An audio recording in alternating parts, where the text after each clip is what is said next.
이 많은 옷들은 과연 어디서 온 걸까요? 아이고 이게 다 명품 옷이 이렇게 반품 들어와서 다 폐기 처리가 되는 거네 이거. 아이고 아까워라 이거. 이런 바람막이 좋은데 명품이면 이거 사이즈가 안 맞잖아 내가 보면. 좋은데 이거 아깝다 이거. 대기업에서 나오는 팔다 남은 재고와 그리고 AS로 인해서 하지 못하는 그런 옷 하고 그리고 헌옷을 수출하는 무역회사 있죠. 예, 그런 회사에서 이제 수출하고 나머지 한 20% 정도 예, 그런 걸 기존에 이제 뭐 소각장을 간다면 저희가 그걸 받아서 패널을 만들고 있습니다. 사실 의류 업체 입장에선 소각 처리하는 게 더 저렴하지만 환경을 생각해서 더 많은 비용을 지불하면서까지 재활용을 선택하는 건데요. 우리 분류 작업하게 요거 포대 갖고 들어가자. 공정의 첫 관문은 바로 선별 작업입니다. 패딩은 좋죠. 패딩 종류 같은 거는 안 되는 거죠.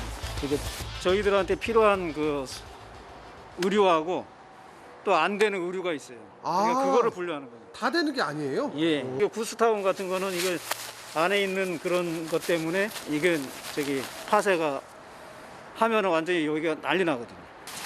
이렇게 바람막이 같은 것도 사실 여기 재질이 이 옷 재질하고 사실 차이가 있기 때문에 이것도 사실 분리를 해야 됩니다. 패딩이나 바람막이 우리가 그 사용할 수 없는 것 같은 경우는 그 다른 재활용하는 업체에서 뭐 패딩 그 속은 뭐 침대 카바라든가 이런 거 사용하는데 각각 분리가 돼서 재활용을 하고 있습니다. 거의 100% 가깝게 재활용할 수 있게끔 서로 같이 공동 연구도 하고 그걸 방향을 찾기도 하고 있습니다. 이곳에선 코팅 섬유를 제외한 천연 섬유와 화학 섬유를 주 원료로 사용하고 있는데요. 이런 소재는 괜찮습니다. 여러 가지 소재가 섞인 혼합 섬유 의류들 사이에서 쓸 수 있는 것들만 골라내는 일도 실로 만만치 않은 작업입니다. 저 한 3톤 되는 거 언제 다 해요? 분류만 하는데 하루 걸릴 때도 있습니다. 하루 동안 이게 분리만 계속 하시는 거예요? 예, 그렇죠. 뿐만 아니라 또 다른 재료도 꼭 필요하다는군요. 현수막도 재활용이 되는 거예요? 네, 그렇습니다. 옷은 그 텐션이 좋아서 얘가 가구용 만들기 힘들기 때문에 예, 현수막으로 딱딱한 거와 같이 결합을 해서 탄성과 그 힘 강도를 더 강하게 해주는 역할을 하고 있습니다. 파쇄할 거 이쪽으로 갖고 오세요. 이어지는 다음 공정은 소재별로 분류해 놓은 옷들을 조각조각 파쇄하는 작업인데요. 기계가 가동되기 시작하면 작업장 내에선 반드시 마스크를 착용해야 합니다. 조각난 옷들이 쉴 새 없이 날아다니기 때문이죠. 현수막 또한 같은 방법으로 파쇄기를 통해 조각을 내는데요. 그런데 잘려 나오는 조각들의 크기가 생각보다 꽤나 큼지막한 것 같죠? 아니나 다를까 곧바로 기계를 옮겨 또 한 번의 파쇄 작업을 거치게 되는데요.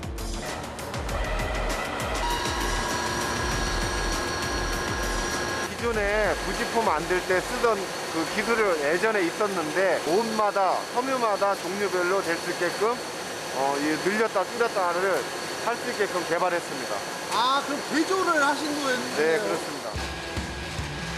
접착제를 사용하지 않고 오로지 물리적인 방식으로만 섬유 패널을 만들다 보니 개발 단계에서부터 숱한 시행착오를 겪어야 했는데요. 머릿속에 있는 아이디어를 제품화하기까지 자그마치 5년이나 걸렸답니다.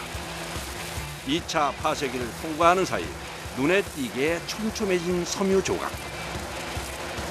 1m짜리를 50cm에, 그 다음에 25cm에, 그 다음에 우리가 원하는 10cm에 이런 식으로 잘게 처음부터 10cm 하면은 거칠게 될 거 아니에요? 단계별로 잘게 부시는 거네요. 네네네. 어디 그뿐인가요? 분량을 줄이고 완성도 높은 제품을 얻기 위해선 작업하는 내내 기계 곁을 지키고 서서 한치도 눈을 뗄 수가 없다고 하는데요. 아, 저 불규칙한 것을 이렇게 평평하게 해드리느냐고 중간중간 봐주는 거예요. 아, 불규칙하면 안 돼요? 네, 왜요? 그러면 제품이 불량이 나와요. 실밥들이 솜처럼 촘촘해지고 나면 기계를 아무리 틀어막아도 곳곳에서 꽃가루처럼 사방팔방 날아다니기 마련이죠. 작업을 하게 되면 미세한 먼지가 되게 많이 날려서 이게 제일 힘들어요. 아. 여름에도 이렇게 마스크 쓰고 해야 되고 그럽니다. 한편 기계 반대편의 작업자도 수시로 확인해야 하는 게 있다는군요. 옷에나 이런 데에 붙어 있던 그 단추, 자쿠, 금속류들 이런 것들을 기계에서 분류를 하면서 파쇄를 해주거든요. 그런 것들이 일정량이 쌓이면 이렇게 청소를 해주고 있습니다. 그야말로 애지중지하며 꼼꼼하게 살펴야 하는데요. 작업자들의 이런 수고 덕분에 순조롭게 파쇄 작업이 진행됩니다. 어느덧 막바지에 다다른 섬유 파쇄 작업. 몽글몽글 솜처럼 곱게 틀어진 상태인데요. 예, 1차 끝난 겁니다. 2차 공정에서는 종이같이 만들어서 층층이 싸는 제품을 만들 겁니다. 완제품 상태의 의류에선 한 올 한 올 섬유를 긁어내 솜처럼 뽑아낸 뒤에는 종이장처럼 얇은 부직포 형태로 겹겹이 쌓아주게 되는데요. 이렇게 탄탄하게 적층된 섬유층은 또다시 성형 과정을 거치게 됩니다. 아주 얇은 종이 같은 거를 몇백 장씩 쌓여가지고 압축과 숙성을 같이 한 것입니다. 이후에는 종류와 용도에 따라 가공 방법이 달라지는데요. 얘하고 똑같은 방식으로 하면은 같은 제품이 안 나옵니다. 소재가 다르기 때문에, 배합이 다르기 때문에. 그래서 원료가 다르면 온도나 어떤 그 압축의 방식도 좀 차별화가 있어야 됩니다. 이제 섬유 패널 생산의 마지막 공정, 압축 단계로 이동합니다. 집을 지어도 될 만큼 튼튼한 건축 자재로 만들기 위해선 그만큼 압축 과정이 중요할 수밖에 없는데요. 이번엔 과연 어떤 제품을 만드는 건지 궁금해지는군요. 벤치를 작업하는데도 사용하는데 그거는 딱딱해야 되기 때문에 장비로 눌러주는 작업을 합니다. 그 4cm에서 3mm를 작업하려고 합니다. 아, 3mm로 이렇게 예, 납작하게 눌러주는 거예요? 예, 그렇습니다. 건축업계가 비수기에 접어드는 겨울이지만 가구 제작을 위한 수요는 끊이질 않는데요. 제 아무리 맹추위가 기승을 부려도 이곳 작업장의 열기는 식을 줄을 모릅니다. 압축이 끝난 섬유 패널은 몰라보게 단단한 모습으로 변했습니다. 그 두자 이렇게 단단해집니다. 이렇게 딱딱하게 만들어서 뭐 주로 사용하는 게 벤치라든지 그다음에 내장재, 외장재, 가구용 그런 기타 등등 많이 사용하고 있습니다. 아, 그러면 못 만드는 게 없네요? 거의. 예, 그렇습니다. 거의 나무 재질을 대체를 하는 거기 때문에 예, 못 만드는 게 없죠. 실제 내구성 인증을 거친 제품들이지만 옷으로 만든 자재가 과연 얼마나 튼튼할지 의문이 들기도 하는데요. 쉽게 썩지 않는 화학 섬유의 단점이 외부 환경 변화 앞에선 강점이 된답니다. 섬유 패널은 물에는 되게 강합니다. 기본적으로 우리가 물 세탁해도 옷이 변화가 안 생기는 것 같이 청계천 데크나 벤츠를 저희가 7년 전에 깔았는데 네. 설치를 하였는데 지금 한 달 전에 저희가 확인을 했을 때도 거의 처음과 거의 유사합니다. 그리고 불에는 준불연 성질을 추가해서 저희가 이게 불에 쉽게 타지 않게끔 시험 성적도 지금 받았습니다. 늦은 오후 이제 끝납니다. 작업을 마치고 잠시 즐겨보는 커피 한 잔의 여유. 저녁에 끝나서 삼겹살 이빨 먹었는데 삼겹살이야 자주 먹어야죠. 아, 일주일에 한 2번은 먹어야죠. 아, 그래요? 먼저 먹고 살아야 저게 뭐야 돈이 돼. 어린 나이에 공제 기술을 배운 뒤 한평생 재단사로 일해온 박준영 대표. 날마다 버려지는 자투리 천을 보면서 아이디어를 떠올리게 됐다고 하는데요. 보통 한 15% 내외 정도 이렇게 옷을 만들다 보면 버려지는 거가 새 건데도 불구하고 이 많은 양이 어디로 갈까 맨날 몇십 년 동안 보고 왔는데도 어느 날 갑자기 그게 의문이 생겼고 봉제업을 제가 오래 했잖아요. 그러면 제가 잘라서 버린 것만 해도 엄청 많아요. 그러면 무슨 얘기냐면 내가 싼 똥은 내가 치운다. 그리고 너희들까지 내가 치워보겠다. 진짜요? 네, 호랑이는 죽어서 가죽을 내긴다면 나는 내가 싼 똥만 치는 청소는 다 해놓고 가겠다. 너희들 것까지 같이 대중탕을 만들어주겠다. 뭐 이런 논리죠. 쓸모를 잃어버린 헌옷과 소각장에서 한 줌 재가 될 뻔했던 자투리 원단들의 환골탈태. 소중한 자원으로 거듭난 그 여정을 따라가 보기로 했습니다. 작업 준비로 분주한 모습인데요. 벤치 만드는 부속입니다. 한치의 오차도 없는 정밀한 재단을 위해 컴퓨터로 수치를 제어하는 가공을 거치게 되는데요. 섬유로 만든 새로운 소재다 보니 15년 경력의 작업자에게도 결코 쉬운 일은 아니랍니다. 나를 자르면서 열이 나면서 그 가공한 부분이 다 눌러붙기 때문에 난이도가 조금 있어요. 패널의 두께와 강도에 따라 칼날을 바꾸고 설정값을 잡아주는 데만 꼬박 하루가 걸릴 만큼 까다로운 작업이라고 하는데요. 오려낸 테두리 또한 아무렇게나 함부로 버릴 수는 없다는군요.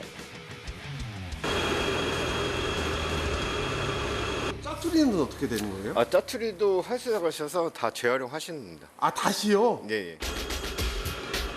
도면대로 곱게 재단한 뒤 다시 차곡차곡 정리를 마친 섬유 패널.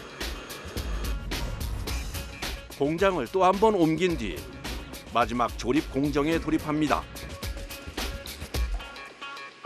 준비된 패널만 보면 장난감 블록 같기도 하고 수납장 같기도 한데 말이죠. 벤치요. 오호라, 바로 이런 모습으로 완성될 예정이랍니다. 접착제를 사용하지 않은 친환경 자재의 장점을 살려 이번엔 짜맞춤 방식으로 제작을 하는데요. 나무가 좀 조립하기 어려운가요? 3일 정도 걸리거든요. 진짜 오래 걸리네요. 조립을 모두 마친 뒤에도 클램프로 고정시켜 꼬박 하루 정도는 더 기다려야 한다는군요. 며칠 후 드디어 벤치를 설치하는 날입니다. 오래 공들여 작업한 프로젝트인 만큼 마지막까지 만전을 기해야 하는데요. 복합혁신센터 내 그 로비에 그 가구를 설치하러 왔습니다. 2인용 자리를 잡아요. 설치할 동선에 따라 순서대로 제품을 내리는 게 아무래도 효율적이겠죠. 그거 올리면 안 돼. 왜 두 개를 실어가지고 그래? 한 개씩 해자니까. 하나씩 해. 그 저거나 보조나 올려. 아작 나는 거요, 그냥 끝장 나는 거요. 그럼 다시 제작해야 되는 거죠. 만에 하나라도 실수가 생길까 더욱더 긴장할 수밖에 없습니다. 요거 딱 잡고 있어, 밑에 하단. 매 순간 안전 제일 2인 1조가 기본인데요. 너무 붙이지 말고.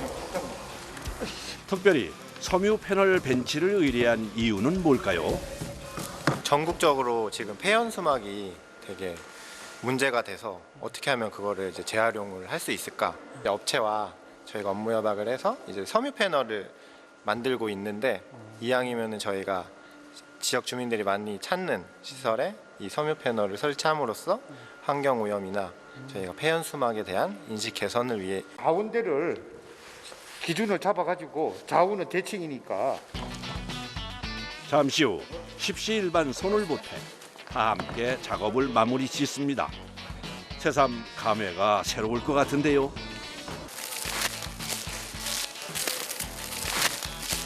새로 태어나는 것 같아서 좋아요. 끝날 때까지는 끝난 게 아니죠. 마지막으로 작은 디테일 하나까지도 놓칠 수 없는데요. 수평 작업하는 거야. 아, 이게 마지막 작업인가요? 그렇죠. 테이블과 스툴, 소파와 벤치까지 총 36개의 제품이 무사히 설치 완료됐습니다. 프로젝트 담당자도 다시 한번 꼼꼼히 확인을 하는데요. 재활용 제품이라고 해서 이렇게 떨어지는 거 없이 오히려 더 좋은 것 같습니다. 일반 나무는 썩을 수도 있는데 네. 요거는 이제 아예 걱정이 없으니까 훨씬 더 좋은 것 같습니다. 마지막으로 전하고픈 말이 있답니다. 자원화할 수 있는 폐의류나 폐현수막을 페트병 같이 잘 분리해서 잘 보내주시면 나무를 그만치 자르지 않아도 훨씬 더 많은 자원을 만들 수 있고 그것을 여러분들과 함께 하였으면 더욱 뿌듯하고 행복할 것 같습니다.